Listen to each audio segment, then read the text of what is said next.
हरि विष्णु की जय, माता लक्ष्मी की जय। नमस्कार, आप सभी का मेरे चैनल में हार्दिक अभिनंदन है, स्वागत है। आइए सुनते हैं वैशाख मास महात्म अध्याय 20। श्री पराशर जी बोले, पुत्र परीक्षित के जन्म में श्रुतसेन, उग्रसेन और भीमसेन नामक 4 पुत्र हुए तथा ज्याह के सुरथ एक पुत्र हुआ। सुरथ की विदुरथ का जन्म हुआ। विदुरथ के सर्वभौम, सर्वभौम के जतसेन, जतसेन के अराधित, अराधिते के अयुतायु, अयुतायु के अक्रोधन, अक्रोधन के देवतिथि तथा देवतिथि के अजमी ढके पुत्र त्रिश्चय से विचार। दूसरे ऋषि का जन्म ऋषि से भीमसेन और भीमसेन से दिलीप, दिलीप से प्रतीप पुत्र प्राप्त हुआ। प्रतीप के देवापी, शांतनु और बरहिक नाम 3 पुत्र हुए। ये देववापी बाल अवस्था में ही वन में चले गए थे, इसलिए शांतनु की राजा हुए। उसके विषय में पृथ्वी तल पर यह श्लोक कहा जाता है, जिसको अपने हाथ से संपर्क करते हैं वे वृद्ध पुरुष भी युवा अवस्था प्राप्त कर लेते हैं तथा उनके स्पर्श से जीव एटयुतम शांति लाभ करते थे, क्योंकि वे शांतनु कहलाते थे। एक बार महाराज शांतनु के राज्य में 12 वर्ष तक वर्षा नहीं हुई। उस समय संपूर्ण देश नष्ट होता देखकर राजा ने ब्राह्मणों से पूछा, हमारे राज्य में वर्षा क्यों नहीं हुई? इससे मेरा क्या अपराध है? 15। तब ब्राह्मणों ने उससे कहा, यह राज्य तुम्हारे बड़े भाई का है, यह तुम भोग रहे हो, इसलिए तुम परिवेता हो।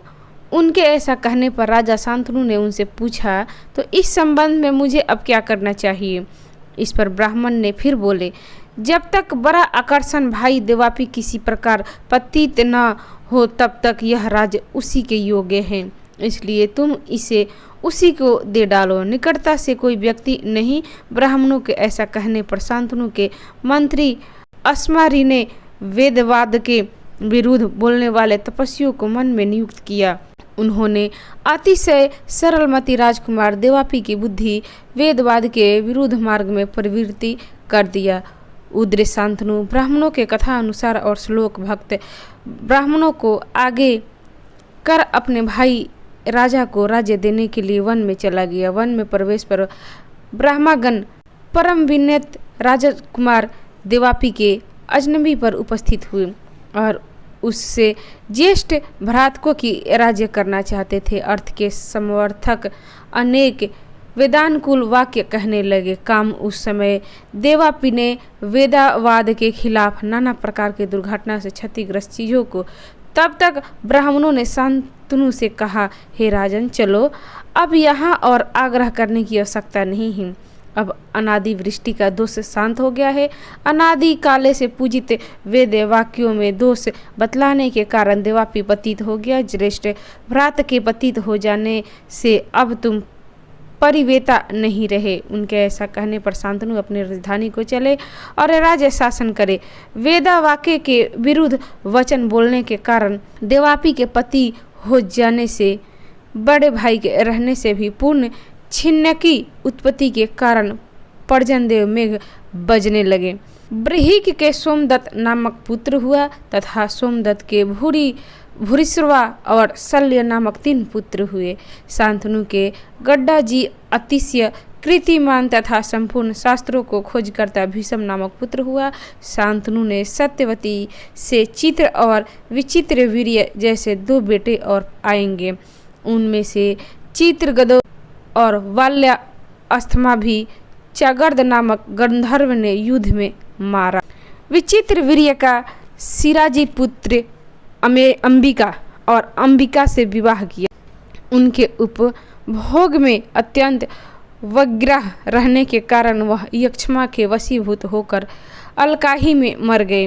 तदंतर मेरे पुत्र कृष्ण देवपान सत्यवती से नियुक्ति करने से माता पिता का वचन टालना उचित न जान विचित्र वीर के जगकीरों से धृतराष्ट्र और पांडु नामक 2 पुत्रों की आयु हुई और उनकी सकृत्या हुई दासी से विदुर नामक एक पुत्र का कारण हुआ।